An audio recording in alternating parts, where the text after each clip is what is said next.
नमस्कार दोस्तों, हमारे Hindi short and Guru channel में आपका बहुत बहुत स्वागत है। यह अंक संख्या 1 एक्सरसाइज नंबर 30 की स्पीच है। तो बिना देर के हुए हम स्टार्ट करते हैं दोस्तों। महोदय, इन पूंजीपति लोगों ने छोटे उद्योगों को भी अपने हाथ में ले लिया फर्जी नामों से, और इसका नतीजा यह हुआ कि छोटा आदमी जो सरकार से कर्जा लेकर छोटे उद्योग धंधे चला रहा था, आज वह असफल हो गया है, आज वह बेकार हो गया है और सरकार के कर्ज की अदायगी वह नहीं कर पा रहा है। मान्यवर, मैं आपसे निवेदन कर रहा था कि देश में बेकारी की समस्या को अगर ख़त्म करना है, गरीबी की समस्या को अगर ख़त्म करना है, तो छोटे उद्योग धंधों के ऊपर आपको ध्यान देना होगा।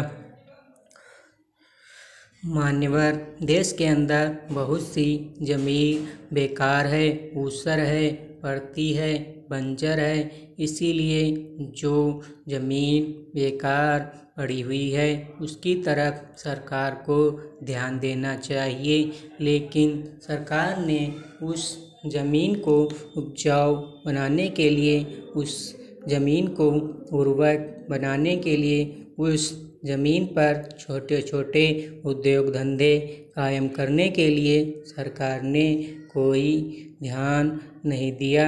महोदय, हमारी पार्टी की सरकार उत्तर प्रदेश में थी। हमारे नेता श्री मुलायम सिंह यादव वहाँ के मुख्यमंत्री थे। उन्होंने वहाँ पर भूमि सेना बनाई थी।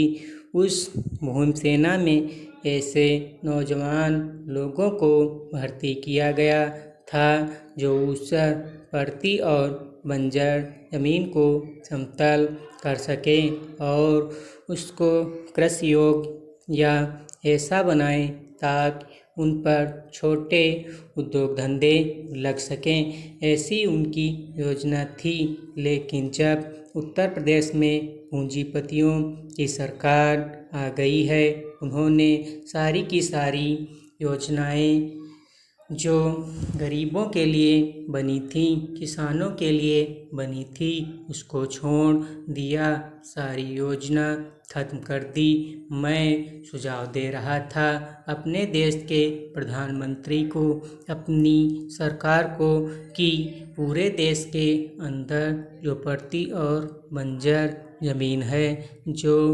बेकार ज़मीन है, उस ज़मीन को कृषि योग्य बनाइए। इससे बेरोजगार लोगों को काम मिल जाएगा। मान्यवर, अगर रोजी मिल जाएगी तो रोटी की समस्या हल हो जाएगी, कपड़े की समस्या हल हो जाएगी और मकान की समस्या भी हल हो जाएगी।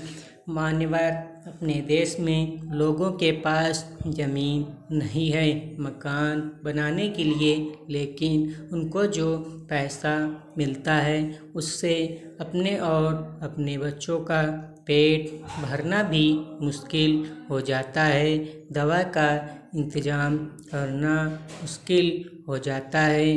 मान्यवर, इस देश में ज़मीन सोने की तरह महंगी हो गई है, तो ऐसी हालत में कैसे वह ज़मीन खरीद सकता है। इसीलिए सरकार को चाहिए कि गरीब लोगों के लिए मकान बनवाने के लिए एक अध्ययन किया जाए, इसका सर्वेक्षण किया जाए और ज़रूरतमंद हैं, जिनको आवश्यकता है मकान की, जिनके पास ज़मीन नहीं है मकान बनाने के लिए, उनको सरकार ज़मीन उपलब्ध कराए। मैं यह भी कह रहा हूँ कि सरकार ने इस ओर ध्यान दिया था और कांग्रेस सरकार ने इंदिरा आवास योजना चलाई थी। मैं आपके माध्यम से कहना चाहता हूँ, हमारे सम्मानित सदस्य माननीय डॉक्टर रत्नाकर पांडे जी बड़े विद्वान व्यक्ति हैं। धन्यवाद दोस्तों।